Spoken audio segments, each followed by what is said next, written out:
बिस्मिल्लाहिर्रहमानिर्रहीम। अब हम देख लेते हैं हिप की एक्सटर्नल रोटेशन। इसमें obturator internus, externus, gemini superior and inferior, piriformis, quadratus femoris और ग्लूटस मैक्सिमस के पोस्टीरियर फाइबर जो हैं हिप के एक्सटर्नल रोटेशन करवा रहे होते हैं। ठीक है, इसमें ऑब्ट्यूटर यहाँ पे आपको ये सारे मसल जो है आप देख सकते हो। ठीक है, हमारे पास जो नर्व सप्लाई है इनकी ये देख लेते हैं हम। जो ऑब्ट्यूटर एक्सटर्नस है उसकी ऑब्ट्यूटर नर्व उसको सप्लाई कर रही होती है, जिसकी रूट वैल्यू है L3 L4। Inferior gluteus nerve जो है ग्लूटस मैक्सिमस के पोस्टीरियर फाइबर को ग्लूटस मैक्सिमस को सप्लाई कर रही होती है, इसकी रूट वैल्यू है L5 S2। और उसके साथ जो है पेरिफेरमस को जो है नर्व टू द पेरिफेरमस जो है वो सप्लाई कर रही होती है S1 और S2 5 उसकी रूट वैल्यू है। क्वाड्रेटस फेमरस को क्वाड्रेटस फेमरस को nerve to the quadratus femoris और जेमिनी इंफीरियर को जो कर रही होती है वो नर्व टू द क्वाड्रेटर फेमरस ही कर रही होती है, जिसका रूट वैल्यू है L5 और S1। और ऑब्ट्यूटर इंटरनस जो है वो नर्व टू द ऑब्ट्यूटर इंटरनस जो है वो सप्लाई कर रही होती है जेमिनी इंफीरियर को और ऑब्ट्यूटर इंटरनस को। ठीक है, और उसकी वैल्यू है जो L5 और S1। ठीक है, ये हमारे पास नर्व सप्लाई और उनकी रूट वैल्यू थी, मसल सप्लाई और उनकी नर्व्स और उनकी रूट वैल्यू देखी हमने। अच्छा, अब हम देख लेते हैं। हाँ, जो हिप फ्लेक्जन की जो रेंज है हमारे पास वो होती है 0 to 45। हिप एक्सटर्नल रोटेशन की जो रेंज होती है हमारे पास वो 0 to 45 डिग्री होती है। ठीक है, हाँ, अब हम देख लेते हैं एक एक करके इन मसल्स को पढ़ लेते हैं, इनकी ओरिजिन इंसर्शन।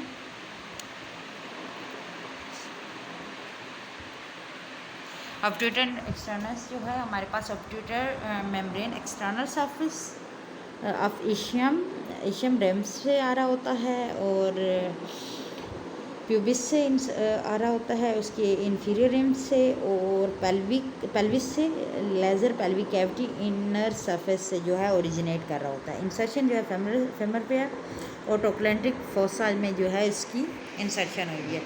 ऑब्ट्यूटर इंटरनस जो है वो हमारे पास कहाँ से ओरिजिनेट करता है? प्यूबिस से, प्यूबिस के इंफीरियर रिम से, इशियम के रेमस से, ऑब्ट्यूटर फेशिया से, ऑब्ट्यूटर फोरामेन जो मार्जिन है उसमें, ऑब्ट्यूटर मेम्ब्रेन से, upper border of the greater sciatic foramen से ये ओरिजिनेट कर रहा होता है। और फेमर में हमारे पास जो है ग्रेटर ट्रोक्लेंटर मीडियल साइड से और जो tendon fuse with the Gemini. ठीक है, अच्छा, देन हमारे पास क्वाड्रेटस फेमरस में भी ऑप्शन हो सकता है एशियल टोब्रोसिटी से हो रहा होता है एक्सटर्नल एस्पेक्ट से। फेमर पे आ रहा होता है, ये इंसर्ट करता है क्वाड्रेट ट्रोबर्कल ऑन द ट्रोग्रेंटिक क्रेस्ट पे जो है इंसर्ट कर रहा होता है ये। ठीक है, अब हमारे पास जो है पेरिफेरमस जो है हमारे पास सैक्रम के इंटीरियर सरफेस से, इलियम के gluteal surface near the posterior inferior iliac spine से और सार्कोट्यूबरस लिगामेंट से और capsule of the sacro iliac joint से यह है ओरिजिनेट कर रहा होता है और ये फीमर के ग्रेटर ट्रोक्लेंटर मिडिल साइड पे इंसर्ट कर रहा होता है। ठीक हो गया। देन हमारे पास जेमिनी सुपीरियर और इंफीरियर की बात कर लें। जो सुपीरियर है वो हमारे पास इशियम से, सुपीरियर डॉर्सल सरफेस से और फीमर के ग्रेटर ट्रोक्लेंटर मिडिल सरफेस पे और blend with the tenor of the जो हमारा ऑब्ट्यूटर इंटरनस है उसके साथ जो है ये सुपीरियर जो है ब्लेंड हुआ है। और इंफीरियर की जब बात की जाए तो वो इशियल टोब्रोसिटी से अपर पार्ट से आ रहा होता है और फेमरस के ग्रेटर ट्रोक्लेंटर मिडिल सरफेस से ये भी है और ये ऑब्ट्यूटर इंटरनस की ही टेनन के साथ ये भी ब्लेंड कर रहा होता है। देन है ग्लूटस मैक्सिमस, ये इसका पोस्टीरियर जो है एक्सटर्नल रोटेशन करवा रहे होते हैं फाइबर्स। तो हमारे पास जो है इसमें ये कहाँ से ओरिजिनेट करता है? इलियम से, जैसे हमने पीछे पढ़ा था superior posterior gluteal line and the crest. और सैक्रम से हो रहा होता है dorsal and lower aspect. Coccyx पे है साइड से, सार्कोट्यूबरस लिगामेंट पे aponeurosis over the gluteus medius और ये इंसर्ट कर रहा होता है फेमर पे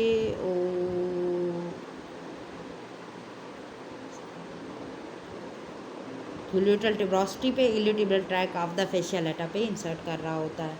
और इसके साथ हमारे पास अदर मसल जो हैं साटोरियस है, बाइसेप फेमरस का लॉन्ग हेड है, ग्लूटेस मीडियस का पोस्टीरियर जो है पार्ट, और सास मेजर जो मसल है एडक्टर मैग्नस का posterior dependent sorry position depend कर रहा होता है ये कि कौन सी पोजीशन में। एडक्टर मैग्नस भी इसमें ये वो कर रहा होता है, इन्वॉल्व हो रहा होता है। और पॉपुलिटीज के टिबिया अगर फिक्स होगी तो तब ये क्या कर रहा होता है, एक्सटर्नल रोटेशन करवा रहा होता है। ठीक है, ये मसल जो थे हमारे पास से एक्सटर्नल रोटेशन करवा रहे हैं। ठीक है, अब हम इनको जो हिप की एक्सटर्नल रोटेशन है उनकी ये मसल जो हैं उनको उनकी manual muscle testing grade 5 to 0 इंशाल्लाह करते हैं। देखते हैं हम सबसे पहले हमने देखना है पेशेंट की पोजीशन। देखो ये पेशेंट की पोजीशन है एक्सटर्नल रोटेशन की, ये वाली पोजीशन है पेशेंट की। अच्छा, इसमें क्या करना है, पेशेंट पोजीशन शॉर्ट सीटिंग। ठीक है, ट्रंक में be supported by placing the hand flat और फिस्टेड एट अ साइड। ठीक है, जैसे आपने देखा जैसे आपने देखा ये जो हैंड है आपके उसके पेशेंट के यहाँ पे हैं और ये पोजीशन बनाई हुई है पेशेंट की। ठीक है, और फिजियोथेरेपिस्ट की position sit on a low stool और knee bend limb to be tested. Sorry क्या है, फिजियोथेरेपिस्ट की पोजीशन क्या, sit on the low stool पे होगा या फिर नील होगा बिसाइड दी लिम जो टेस्ट हो रही होगी उसके साइड पे होगा। और hand that give a resistance वो ग्रैप्स करके रखेगी एंकल को जस्ट अबव दी मेलस पे। और रेजिस्टेंस जब आप अप्लाई करोगे as a lateral directed force at the ankle joint पे। ठीक है, जैसे कि यहाँ पे फिगर में बताया हुआ है, मैम देख लेते हैं ये। ठीक है, ये जी यहाँ पे बताया हुआ है फिगर में, सॉरी यहाँ पे आप लोगों को बताया हुआ है। अदर हैंड जो है यहाँ पे एंकल पे ही रखा हुआ है इसने। अदर हैंड यहाँ पे क्या रखा हुआ है, कहाँ पे रखा हुआ है, which will offer counter pressure is control over the lateral aspect of the distal thigh just above the knee joint। ठीक है, नी से थोड़ा सा ऊपर है। और resistance given at the medially directed force at the knee. अब उसने क्या किया, मीडियली डायरेक्टेड फोर्स की और two forces applied counter directed for the rotationary movement. आपने क्या करनी है, जो नी की साइड है उस पे अंदर की तरफ फोर्स लगानी है और जो नीचे जो एंकल पे जो हाथ है उसके आउटवर्ड फोर्स लगानी है। ठीक है,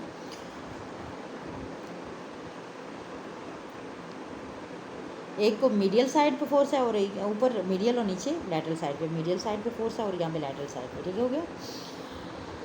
अच्छा, टेस्ट क्या करना है पेशेंट को, पेशेंट क्या करेगा, एक्सटर्नल रोटेट करेगा हिप जॉइंट को, हिप को at the this is the test where is preferable for the examiner to place the limb in the test end position rather than ask the patient to perform the movement. ठीक है, instruction क्या है, don't let me turn your leg out.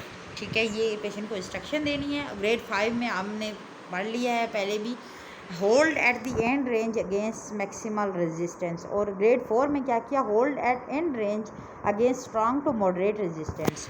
ठीक हो गया। Grade 3 में hold किया end position by the but tolerate no resistance. ठीक है, इसमें क्या है, आपने मैं देखती हूँ ग्रेड यहाँ पे ये जो आप देख रहे हो ये ग्रेड 5 और 4 को टेस्ट करते हैं इसमें, और ये है हमारे पास 3। इसमें पेशेंट की पोजीशन है, उसने होल्ड किए हुए एंड पोजीशन, बट इसमें रेजिस्टेंस आपने रेजिस्टेंस नहीं देनी। ठीक है, क्योंकि पेशेंट ने क्या करना है, अपनी रेंज ऑफ मोशन कंप्लीट करना होती है। ठीक हो गया। हाँ, देन हम देख लेते हैं, सॉरी हाँ, ग्रेड 2 और ग्रेड 1 जो है हम देख लेते हैं। अच्छा, ग्रेड 2 जो है हमारे पास पेशेंट की पोजीशन जो होगी स्पाइन पोजीशन में होगा पेशेंट। ठीक है, test limb is in internal rotation position पे होगा, इंटरनल रोटेशन होगा पेशेंट की लिम। और फिजियोथेरेपिस्ट जो होगा standing at the side of limb to be tested, वही बात है। टेस्ट जो है हमारे पास, patient external rotate the hip in available range of motion, जैसे पिक में दिया हुआ है हम देखते हैं। वन हैंड में be use to maintain the pelvic alignment at the lateral hip. ठीक है, ये यहाँ पे एक हैंड उसने क्या किया यहाँ पे, ताकि लैटरल हिप की अलाइनमेंट है उसको मेंटेन किया जाए। ठीक है, और पेशेंट क्या करेगा, और दूसरा हैंड जो है अदर थाई पे रखा हुआ है ताकि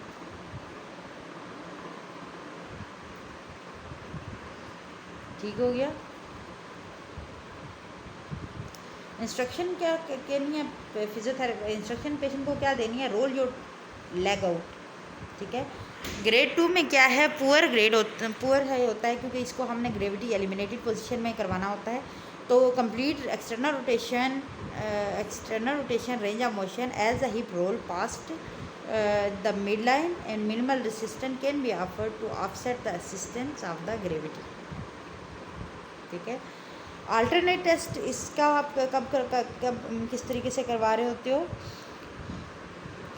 with the patient short shooting the physiotherapy place the test limb in a maximal internal rotation में लेके जाता है एक्सटर्नल रोटेशन में फिजियोथेरेपिस्ट, और पेशेंट को देन इंस्ट्रक्ट कर रहा होता है कि turn your limb actively in the mid line, कि वो मिड लाइन न्यूट्रल पोजीशन की तरफ लेके आए against the slide resistance. Care need to be taken to ensure that gravity is not be predominant force तो नहीं बन रही, प्रीडोमिनेंट फोर्स तो नहीं बन रही, sorry. If this motion is perform satisfactorily this test be assessed as a grade 2 में हम इसको क्या कर रहे होते हैं, असेस्ट कर रहे होते हैं, ठीक हो गया। देन हम देख लेते हैं ग्रेड 1 और ग्रेड 2 की बात, ग्रेड 1 और ग्रेड 0।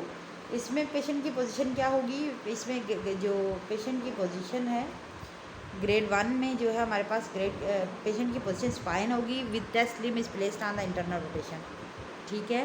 फिर पोजीशन ऑफ द थेरेपिस्ट जो है standing at the side of the limb to be tested, okay. और टेस्ट की पोजीशन क्या है, patient attempt to external rotate the hip, instruction क्या, try to roll your leg out. Grading में आप क्या देखते हो, ग्रेडिंग 1 सॉरी कहाँ गया, ग्रेडिंग 1 जो है, ग्रेडिंग 1 में आपने देखा ग्रेड 1 और 0 में the external rotator muscle except the gluteus maximus are not palpable if there is any discernible movement या कुछ कंडक्टाइल एक्टिविटी है, grade 1 should be given, otherwise grade 0 is assigned for the principle where whenever uncertainty exist the lesser grade should be awarded, ठीक हो गया। हाँ, then helpful ends इसमें क्या हैं,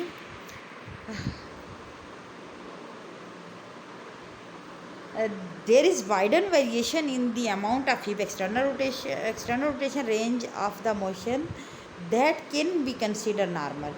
It is imperative therefore the patient accurate range in each test position be known before the manual muscle testing take place, ठीक है।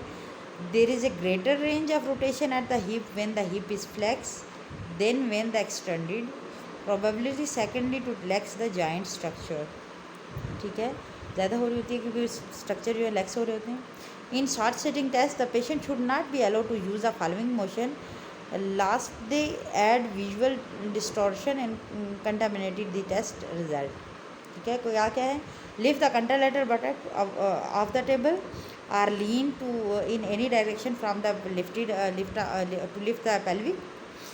दूसरी बात है कि increase the flexion of the test knee, और तीसरी जो है अबडक्ट द टेस्ट हिप, इसको हमने क्या करना होता है, अवॉइड करना होता है, ठीक है। अच्छा, ये था हमारे